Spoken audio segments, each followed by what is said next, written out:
Hello बच्चों, welcome to NSD classes.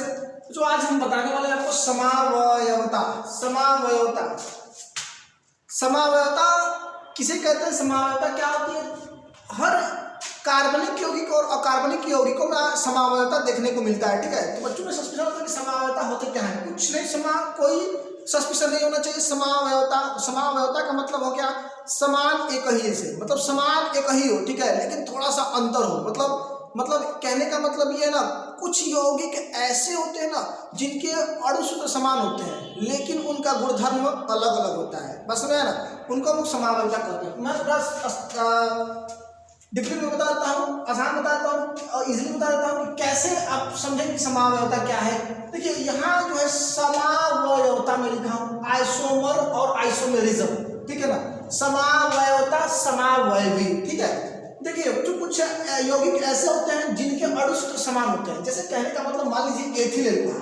Ethyl alcohol का formula C2H5OH होता है, लेकिन हम लिखते हैं यहाँ पर उसका अणु सूत्र का मतलब ये होता है कि उस यौगिक में जितने तत्व हैं उनको एक साथ, मतलब एक निश्चित अनुपात में लिख देना ही अणु सूत्र कहलाता है। यानी C2H5OH होता है ना, तो OH में का H में ले लेता हूँ तो C2H5OH यानी C2H6O हो गया। मैं यहाँ लिख देता हूँ कि इसको मैं ये लिख सकता हूँ C2H5OH, मतलब ये एथिल अल्कोहल हो गया बच्चों, ये एथिल अल्कोहल हो गया। और ये जो है ना, इसको मैं डाइमेथिल ईथर भी लिख सकता हूँ, CH3OCH3 मेथिल ईथर, यानी इसका नाम है डाइमेथिल ईथर।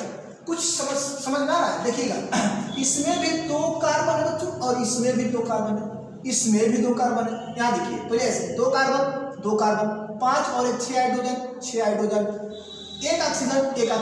तो यहाँ देखो 1 और 1 2 कार्बन, 3 और 3 6 हाइड्रोजन, 1 ऑक्सीजन, ठीक है। तो क्या समझ में आया? इसमें जो ये एथिल अल्कोहल है, ये एथिल अल्कोहल और ये ईथर है, पूरा का पूरा क्रियात्मक समूह ही चेंज हो गया। तो बच्चों हम कह सकते हैं कि वे कार्बनिक यौगिक जिनके अणु सूत्र समान होते हैं, दोनों के अणु सूत्र समान है, लेकिन दोनों के गुणधर्म, भौतिक गुण और रासायनिक गुण, यानी दोनों के गुणधर्म अलग अलग होते हैं, भिन्न होते हैं, उनको हम लोग क्या कहते हैं? उनको हम लोग समावयवी कहते हैं। और यही परिघटना क्या कहलाती है बच्चों? समावयवता कहलाती है, ठीक है ना। तो स्पष्ट हो गया होगा। आगे बढ़ते हैं। समावयवता देखिएगा, समावयवता जो है ना 2 प्रकार की होती है। समावयवता कितने प्रकार की होती है? 2 प्रकार की। समावयवता कितने प्रकार की होती है? 2 प्रकार की। यहाँ स्पष्ट में लिख देता हूँ, ठीक है ना। समावयवता 2 प्रकार की होती है। एक संरचनात्मक, एक होता है आपका संरचनात्मक स्ट्रक्चरल आइसोमेरिज्म। संरचनात्मक एक समावयवता होती है बच्चों। एक समावयवता जो होती है वह त्रिविम होती है। एक होती है आपकी क्या चीज? त्रिविम, ठीक है ना। हमारे 11th में टॉपिक में बस यही है दोनों समावयवता, लेकिन दोनों ये देखने के लिए है बहुत बड़ा चैप्टर है, ठीक है ना। पूरा इसमें इत्मीनान से समझते हैं कि क्या है ये, ठीक है ना। आइए, संरचनात्मक समावयवता याद रखिएगा। इसमें जितना मैं परिभाषा मैं पूछूं, चाहे कहीं भी आपको देखने को मिले, तो बिल्कुल नाम से परिभाषा होता है। जैसे मैं पूछूं संरचनात्मक समावयवता क्या होता है, तो सीधा कहिए अणु सूत्र समान होगा, संरचना भिन्न होगी।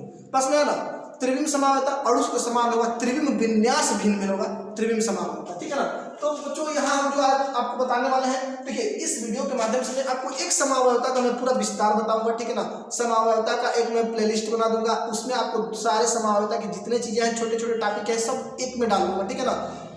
तो आज मैं आपको केवल एक संरचनात्मक बताऊंगा, ठीक है ना। संरचनात्मक समावयवता क्या होती है, ठीक है। देखो बच्चों, समावयवता तो समझ में आ गया आपको कि समावयवता किसे कहते हैं। भाई अणु सूत्र समान होते हैं परंतु उनके गुणधर्म, भौतिक और रासायनिक गुण क्या होते हैं? अलग अलग होते हैं, समावयवी कहलाते हैं। यही परिघटना समावयवता कहलाती है। समावयवता 2 प्रकार की होती है। संरचनात्मक समावयवता, मैं ये कह सकता हूँ, ये वाला जो मैं एग्जांपल पर समझाया हूँ आपको, ये संरचनात्मक समावयवता है। संरचना अलग अलग है, ठीक है ना। संरचनात्मक समावयवता है, ठीक है ना। तो हम कहेंगे ऐसे यौगिक जिनके अणु सूत्र समान होते हैं परंतु उनकी संरचना अलग अलग होती है, उनकी संरचना भिन्न होती है बच्चों। इनको हम क्या कहेंगे?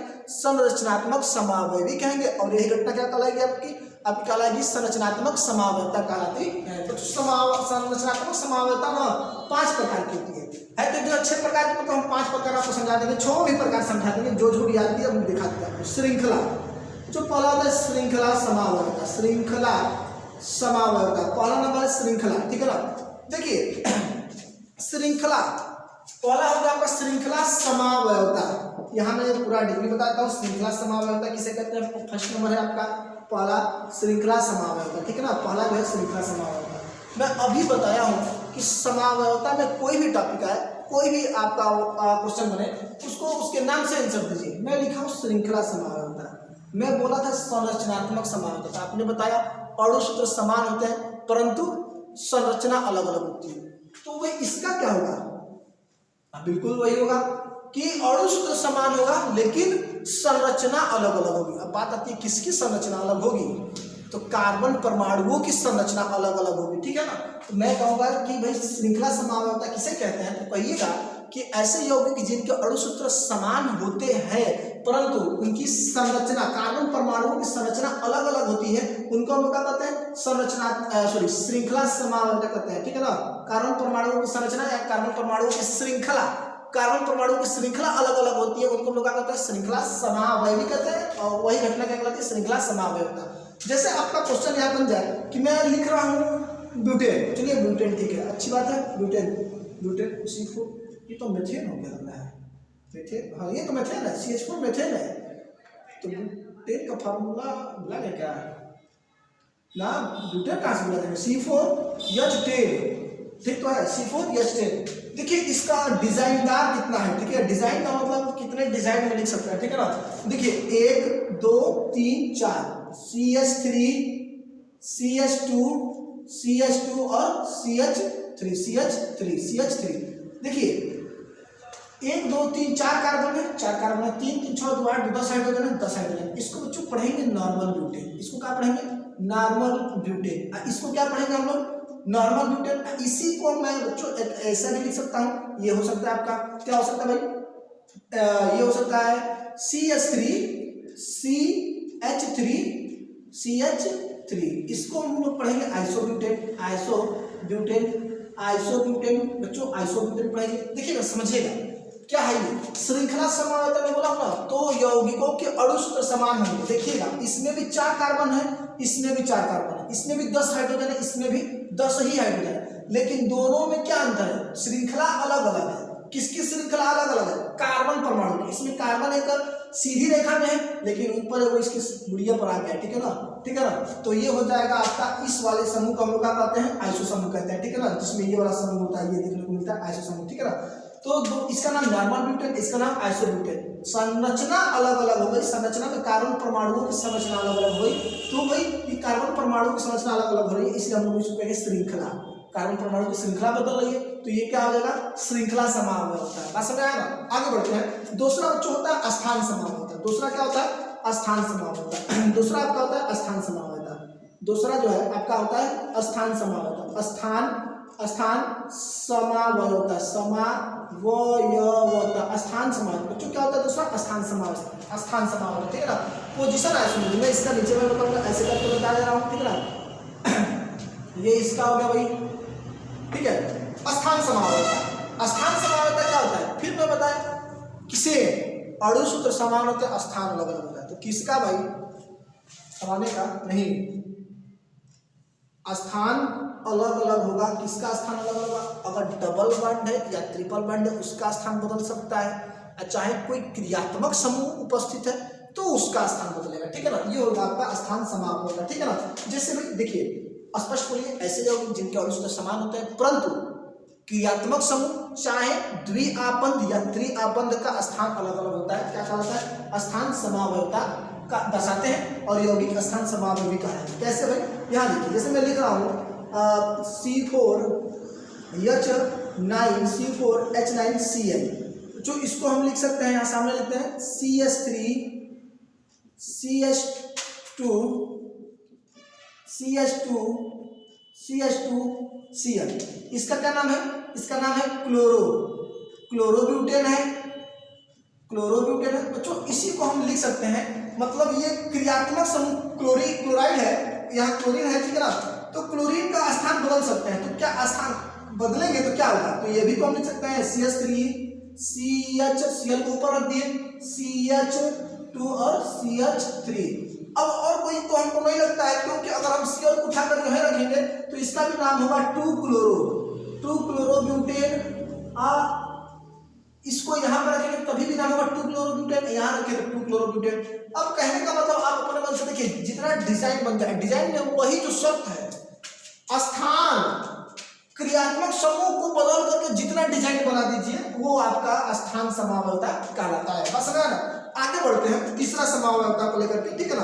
तीसरा समावयवता जो आपकी होती है ना बच्चों, वो होती है आपकी क्या चीज, वो आपका होता है पहला श्रृंखला, दूसरा स्थान, तीसरा क्रियात्मक, फंक्शनल ग्रुप आइसोमेरिज्म, क्रियात्मक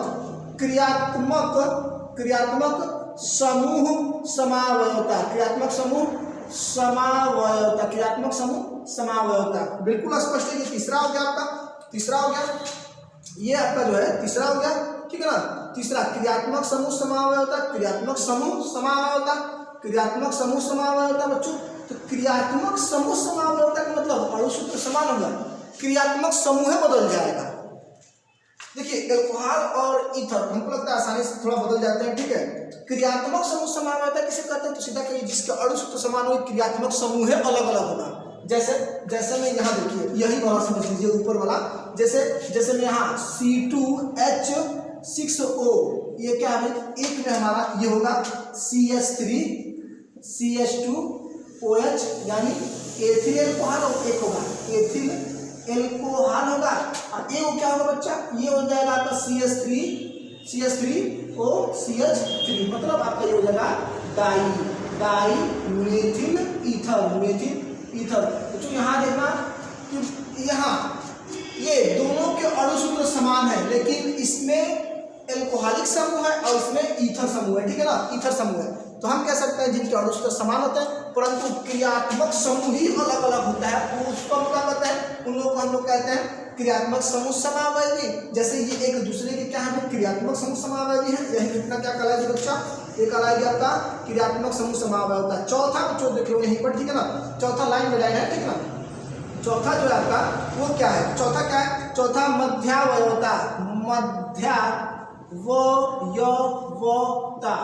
मध्यावयवता, मध्यावयवता। देखिए इसको मैं समझा देता हूँ, जानते हैं इसमें क्या होता है, इस मध्यावयवता कुछ कॉमनली दर्शाता है। जैसे ईथर होता है, थायो ग्रुप होता है, 1 2 3 ग्रुप है जो केवल मध्यावयवता दर्शाते हैं, बाकी कोई नहीं दर्शाता है। जैसे हैलाइड नहीं दर्शाएंगे, एल्कोहल नहीं दर्शाएंगे, ठीक है ना। जिसमें ना जानते हैं कोई विशेष क्रियात्मक समूह हो, अब विशेष क्रियात्मक समूह के जो परितः बच्चों ना, वो क्या हो, दोनों तरफ एल्किल समूह उपस्थित होना चाहिए, वो आपकी मध्यावयवता दर्शाएंगे, ठीक है ना। जैसे कहने का मतलब तो ये है ना, मैं ईथर ले रहा हूँ, ठीक है ना, ईथर में भी मैं ले रहा हूँ आपको ये, जैसे मान लीजिए मैं लिखा CH3 CH2O CH2 और CH3, इसका नाम जानते हैं क्या होगा, दोनों तरफ एथिल है, एक विशेष क्रियात्मक समूह हो गया ईथर का, ठीक है ना। तो इसका चलना हो जाएगा, दोनों तरफ दो कार्बन है, तो इसका हो जाएगा डाई एथिल और क्या हो जाएगा बच्चा, ईथर हो जाएगा, डाई एथिल ईथर। लेकिन हम कह रहे हैं क्या इसको और कुछ लिख सकते हैं जिसमें क्रियात्मक समूह के परितः मतलब एने होंगे एल्किल समूह को बदल दीजिए। जैसे बच्चों हम लिख रहे हैं CH3 CH2 और ये उससे उठा के एने कर देना है, ठीक है, CH2 और OCH3, दोनों का जो अणु सूत्र बच्चा सेम होगा, 1 2 3 4 कार्बन है, C4 होगा, 3 3 6 10 भाग हो जाएगा, 10 भाग हो जाएगा, एक ऑक्सीजन। लेकिन दोनों का नाम बदल गया, इसका नाम क्या होगा, इसका दोनों तरफ एथिल था तो डाई एथिल था, इधर मेथिल है तो कम वाले को पहले नाम लिखते हैं, तो क्या हो जाएगा बच्चा, मेथिल 1 2 3 प्रोपिल, मेथिल प्रोपिल और ईथर, ठीक है ना। तो ये आपको बच्चा हो गया मध्यावयवता। तो हम कह सकते हैं मध्यावयता किसे कहते हैं, तो सीधा कहिए कि ऐसे यौगिक जिनके अणु सूत्र समान होते हैं परंतु विशेष क्रियात्मक समूह के परितः एल्किल समूह यानी कार्बन परमाणु एल्किल समूह भिन्न होते हैं ना, उनको हम क्या कहते हैं, मध्यावयवी कहते हैं। और यही घटना क्या कहलाती है बच्चा, आपकी क्या कहलाती है, ये आपकी कहलाती है मध्यावयवता, ठीक है ना।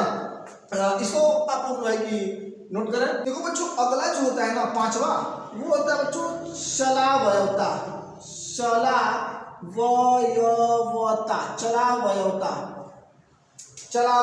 ये जो है आपका पांचवा है। जानते हैं ये क्या होता है, जब ना दो क्रियात्मक समूह एक दूसरे से आसानी से बदल जाते हैं या एक दूसरे में आसानी से परिवर्तित हो जाते हैं, चलावयवी दर्शाते हैं, ठीक ना, चलावयवता दर्शाते हैं। सीधा समझिए, अब ये नहीं कि भाई वे यौगिक जिनके अणु सूत्र समान होते हैं और चलते फिरते तो नहीं अलग हैं, ऐसा नहीं है। चलावयवता इसको नहीं कहते हैं। चलावयवता क्या होता है, जिसमें ना दो क्रियात्मक समूह एक दूसरे में आसानी से परिवर्तित हो जाते हैं, वो क्या कहलाते हैं? चलावयवता दर्शाते हैं और यौगिक चलावयवी कहलाते हैं। कैसे भाई?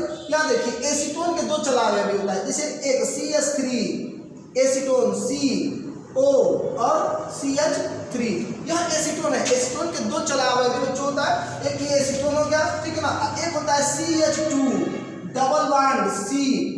देखिए एसीटोन जो है ना, एसीटोन दो प्रकार के चलावयवी दर्शाता है। फिर समझिएगा चलावयवता किसे कहते हैं? चलावयवता जिसमें दो क्रियात्मक समूह एक दूसरे में क्या होता है? आसानी से बदल जाते हैं। एक दूसरे में क्या होता है? आसानी से बदल जाते हैं। क्या दर्शाते हैं? चलावयवता दर्शाते हैं, ठीक है, चलावयवता दर्शाते हैं। बात समझ आएगी? तो चलावयवता दर्शाते हैं। चलावयवता समझना मतलब एक दूसरे से में क्या होता है? आसानी से बदल जाते हैं, वो क्या दर्शाते हैं बच्चों? चलावयवता दर्शाते हैं, ठीक है ना, चलावयवता दर्शाते हैं, ठीक है। जैसे ये हो गया CH2, यहाँ ऊपर बच्चों लिख देते हैं CHOH और यहाँ पर CH3।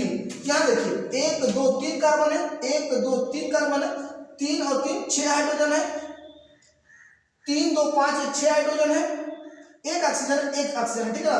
इसको हम लोग क्या कहते हैं? कीटो फॉर्म कहते हैं, केटो फॉर्म कहते हैं। इसको क्या कहते हैं? फॉर्म कहते हैं, इसको इनॉल कहते हैं। इसको क्या कहते हैं हम लोग? इनॉल फॉर्म कहते हैं, इनॉल फॉर्म कहते हैं, ठीक है ना। ये हो गया आपका चलावयवता।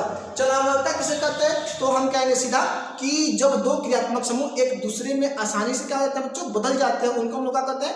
चलावयवता कहते हैं, ठीक है बच्चों। एक और होता है, जानते हैं क्या होता है? एक चलावयवता, एक तो होता है आपका श्रृंखला समावयवता, दूसरा स्थान, तीसरा क्रियात्मक समूह, चौथा मतलब होता है चलावयवता बंधन समावयवता होता है, ठीक है ना, सॉरी वलय श्रृंखला समावयवता होता है। वलय श्रृंखला मतलब ना वलय और श्रृंखला अलग अलग होती है। यहाँ छोटा सा मैं बता देता हूँ। वलय श्रृंखला जो है ना, जैसे मान लीजिए बच्चों ये CH3 CH2 और CH3, 3 2 5 2 7 हो जा रहा है, 3 3 6 2 8 हो जा रहा है ना, 2 2 4 2 6। वलय श्रृंखला समावयवता भी मैं आपको बता देता हूँ, ठीक है। वलय श्रृंखला में क्या होता है कि जिसमें वलय और श्रृंखला दोनों क्या होते हैं बच्चों? अलग अलग होती है, उसको हम क्या कहते हैं? वलय श्रृंखला समावयवता कहते हैं। जैसे बच्चों यहाँ देखना, यहाँ CH2 और CH2 देखिएगा, ठीक है।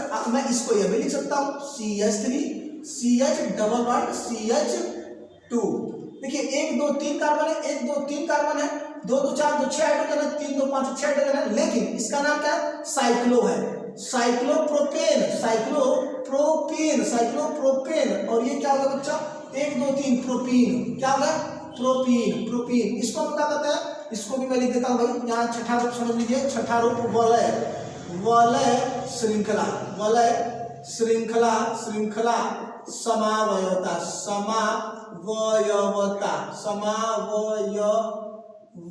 ठीक है ना बच्चों, समझना। वलय श्रृंखला समावयवता किसे कहते हैं? लास्ट टॉपिक था ये आपका, ठीक है ना। ऐसे यौगिक जिनके अणु तो समान होते हैं, परंतु वलय और श्रृंखला, वलय मतलब रिंग वाला हो गया, ठीक है, और ये श्रृंखला हो गया, ठीक है ना। तो वलय श्रृंखला अलग अलग होती है, उनको हम क्या कहते हैं? वलय श्रृंखला समावयवता कहते हैं, ठीक है ना बच्चों। आज के लिए यही है, ठीक है।